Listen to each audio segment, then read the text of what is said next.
There it is. Yeah. Cool. We're good. Okay. I just showed the world my nose. Upside my nose. Is your arm good? Are you recovered? Yes. Second set. Second round. Here we go. It's probably gonna hear whistling like 3 times over here. All right. All right. Do I have to question again? No, you're good. No, I was okay. just, you were looking around. I was just making sure everything seemed good on your end. I'm good. So want me to introduce you? Yeah. All right, cool. Everyone's good. Hey, what's up everybody? This is round 2 of our video on returning stuff to us and warranty and all the ways that our units can get damaged if we do some things wrong. If you tried watching the first one without audio, sorry. We're actually down 2 people today, so there were a couple things that we forgot to check, and hey, The mic was one of them. the mic, turning on the microphone is one of them. Yeah. We are really good at plastic and extruding. We are not really good at video, but we're getting better. So thanks for coming back, or if this is your first time, thanks for tuning in. So I'm going to hand it over to Josh now, because this is his deal. He knows what's up. I'm just here to say hello. So I'm going to go over there now and pass it to you. All right. So there's a whole RMA process that we do. First thing you do is you get in contact with Filabot. Let us know what's going on with your machine. Something's wrong with it. It's just not performing right, or you stuck something in the hopper you weren't supposed to. And then it'll go through a process of getting you a label and getting it shipped to us. And then once we get it in, we diagnose everything. Oh, there's another screw. I just found something that we'll talk about, like bolted magneted. I'm sorry. Continue. So yeah, we'll get RMAs in, and we'll diagnose what's wrong with the machine, and then we'll fix it for you and send it back. We'll talk about the warranty a little bit. Yeah, so I got a couple of examples here of what could go wrong. These are mostly, people's accidents, sticking metal objects in the hopper. So, see the screw has a couple flights broken off of it here.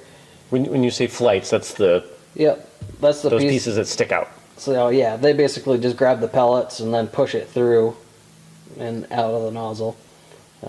You break those off, there's nothing for the pellets to hook onto and go throughout the rest of the screw, so then you won't have extrusion. But also when you break that flight, that has to go somewhere, so if it gets sucked into the barrel, it will end up pinching closer to the nozzle and ruining your barrel. So that's not good. There's just another one. Same thing. That's a big chunk. Yeah, big chunk. Most of the time it is screwdrivers, but just gets in there and breaks that flight right off. So when it's screwdrivers, we're talking about somebody putting something like in here, trying to clear a jam or whatever. So we'll show you what not to do. So a lot of people get jammed up in here and they'll just take a screwdriver or a pair of pliers or something metal and just stick it in there, and if you go a little too far with it running, it'll just grab that flight, snap it right off, and usually by the time you go to hit the stop extrude button, it's already too far in the barrel. You're not going to get it back out. What should they use? If a screwdriver or pliers or metal implements are a bad idea, what would be a better choice? Just a piece of filament, something plastic, preferably the plastic that you're extruding, so if you do end up breaking it off in there, it doesn't really matter. It's just going to come out the nozzle anyway because the temp you're at and everything. How often do people need to do that? Like, if someone is going to start extruding, is making like a stirrer out of filament, is that like a good thing everyone should do early on, or? Kind of depends what you're extruding. I mean, some powders and stuff have bridging problems in the hopper, so you might want to stir it a little more. It's the shape of the pellets that really determines that. Sure. But there is sometimes the pellets will just bunch up and you just got to kind of hit them free. And that's another reason people stick it in there. But yeah, anything plastic should be all right. it's not gonna break the flight off. I mean, if you break the piece of plastic in there, it might mess up your extrusion, but at least you're not gonna break the machine. So, Better to dump a hopper of, you know, a spool of plastic than be down for. right, for a couple weeks or however long it really takes to get here. There's no good place for me to be. So, There's good. yeah, does this work? Does this Yeah. work? I'm just, but like this bar cuts like right through Your Josh's face, face. the extruder's right So I'm there, just gonna right talk to your face. hat. All right. So here's another example of something that could go wrong. So this is most likely a jam screw, and then people sitting there flicking the on and off extrude switch. Our control boards do have a safety in them that'll shut the motor off if the current gets too high, and it just won't power the motor anymore. But basically flipping the switch back and forth is, you know, overriding that, and so much pressure gets built up from it, it'll bend this plate. This one was actually really bad because it bent the plate all the way to the coupler on the motor, so we had to hack the frame to get the motor out to see if we could use it again. Yeah, that was a good one. As bad as this is, I think it's a great testament to how powerful the motor in our units is. Is are? It's are. Forget the grammar right now. Had a lot of coffee. But just the fact that this could happen. You know, this is not some dinky motor that just, you know, when everything's perfect, it extrudes. I mean, it's going to do its best to plow through whatever it is, and you know, that's why we end up with these. Like I said, with the speed control there, we have the safety on it so that it can't just do that. Sure. It'll stop before it'll bend that, but yeah, it can if it really wanted to. Makes sense. Yeah. Another thing that happens is shipping. So, you know, unfortunately, FedEx and UPS aren't, you know, the most delicate with people's packages. So this was our very first EX6 shipment, and it got thrown and it landed right on the front, just like that. And this ended up having to be completely replaced, the entire externals of the machine. It bent the whole bottom, bent the whole frame. The box was fine though, wasn't it? Yeah, the box was all right, but Which said they dropped that thing from a ways. yeah, Because what did you say? We test it. How far do we test? we test it 3.5 feet, just, you know, straight drop down. But I mean, this is a, you know, 70-pound machine we're talking about, so I could just imagine some people kind of getting frustrated with it and just kind of hucking it as much as they can. But that's, I mean, that's not that far. I mean, most people aren't going to pick that thing up and toss it. I mean, they had to get really angry. They had to throw it out for it to come down. All right. I once saw, I forget whether it was FedEx or UPS, like hurling boxes that said fragile on them Yeah. to put them on an airplane. That was fun. Yeah. I mean, I get it. They're there to do a job and everything, but I mean, you could be a little more careful, I guess. It's not everybody. If we have FedEx or UPS Yeah, folks we're out really there, not trying we're to not bash saying on all you of you were guys. terrible people. We're just No. saying that there are a few bad eggs who, you know, don't like. They're there to get the boxes in and out and don't really care the shape of them when they're out. But, Could blend them, yeah, get there faster. Liquid box. right. Yeah, what else we got? Okay. We didn't really talk about the warranty and what it covers. Yep. So there's a 1-year warranty on all our machines. It covers basically any manufacturer's defect or shipping issues on the way there. The things it doesn't cover is, you know, sticking metal in the hopper while it's running, or if you end up having to ship it back and don't properly wrap it and package it on the way back and it gets damaged.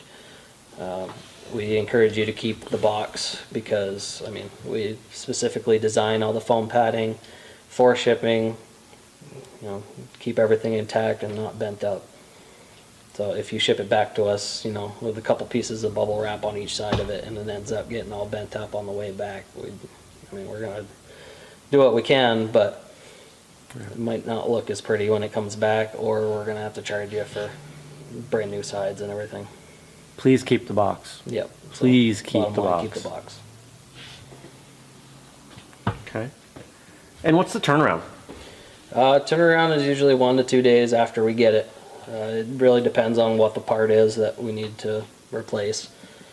Like screws and barrels we keep on hand, and we're pretty quick at that. But there is a couple parts on here that we get from our assembly company, and it takes a day for them to ship up here. Because those are things that don't commonly break. I mean, Right. we're not talking about things, we don't have a lot of issues happening. There's a reason that we don't have a bench full of machines to show you. It's because they don't really break. Right. Assuming people don't do dumb things, it's really uncommon for these machines to break. We design them really well. Right. I mean, once in a while you get a faulty Sure. potentiometer or something Stuff like happens. that. And it's it's known to happen with things, but I mean, like even these 2 machines that are up there, those are just exchanges. People who exchanged in for a EX6. So Upgrade. upgrade. Yep. I mean, we really don't get much back unless it's someone's fault, but. And I really want people to consider that if you've ever sent in a computer or a phone or any kind of standard electronic device, 1 to 2 days, that's not what happens. Weeks, generally weeks. So, we try really hard to make sure that people are getting the most out of their machines and they're getting these units back quickly. Yep. Because we want you to be happy. I mean, bottom line, we want you to be happy and tell people and upgrade and buy new machines when we make them, etc. Right. So yeah, this is the RMA area. That's about all I got. What's the weirdest problem that you've ever found? I could change it up a little bit from last time. Well, tell them both. Tell them the one that you told them last time. I can't even remember what it was. It was the Oh yeah, so the potentiometers, those have really been known the most to go bad. The potentiometer is the knob where you can adjust the speed of the extrusion, and I don't really know how to explain it, but some of them are bad, and we end up just having to replace them completely. That one's really kind of a pain because you can just touch it and it'll vary the motor speed completely, or sometimes it'll completely cut the entire machine out and won't let it run at all because it thinks it's on 0. So And what would be the other weird problem that you've seen?